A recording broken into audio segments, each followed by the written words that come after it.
Toastmasters, fellow Toastmasters, and distinguished guests. Today I want to talk on a concept called hope on a tightrope. How many of you are familiar with that phrase? Seen it somewhere? Cool, I see some hands in the back. Many of you who are familiar with that may have known the phrase hope on a tightrope from one of Cornel West's recent book called Hope on a Tightrope. And it was a great book. I would certainly suggest reading it. However, the context of my speech this evening doesn't particularly have anything to do with that book, though reading that book certainly helped inspire a lot of what I'm going to be speaking about with you this evening. But there's something very fitting about the title, Hope on a Tightrope.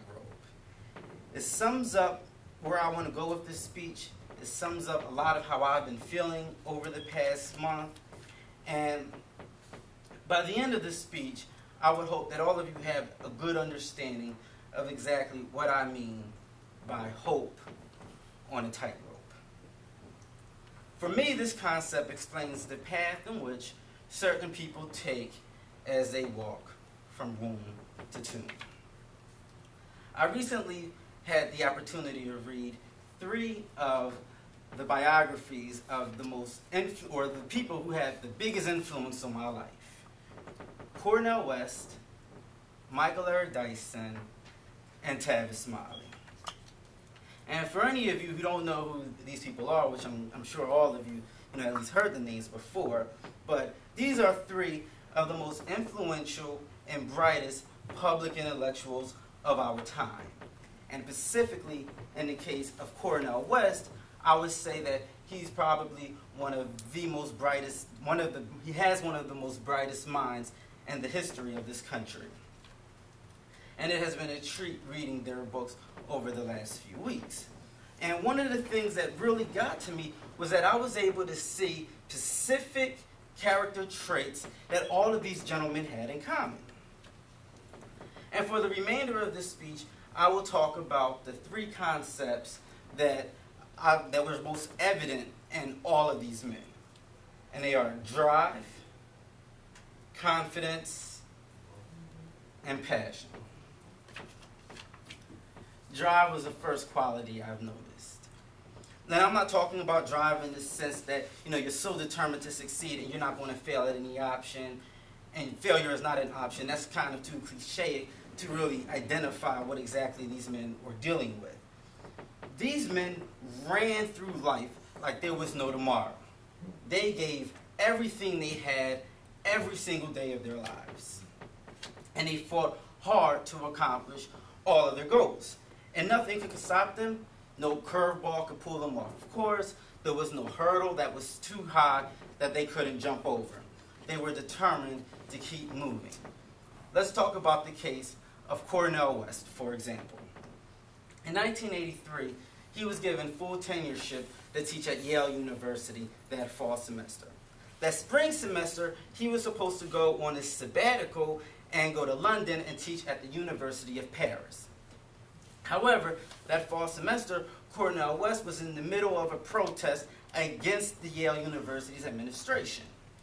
Essentially, there were a lot of workers there that were upset because they weren't getting paid, or they thought that they should be getting paid. So Cornel West went out and he picketed with the disgruntled women workers against the administration, and that eventually led to the arrest of Cornel West. And the administration was very embarrassed about it. They were very upset with the fact that Cornel West so publicly stood against them. So what they decided to do was revoke the sabbatical of Cornel West, making it nearly impossible for him to go on and teach at London the following semester. However, Cornel West decided to run straight through that obstacle.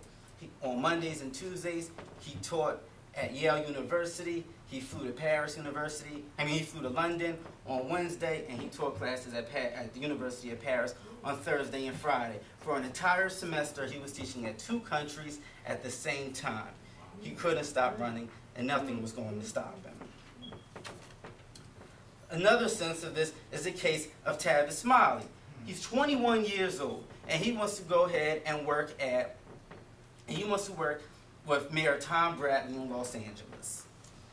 And essentially, he went and started writing a letter. He went on a strong letter campaign.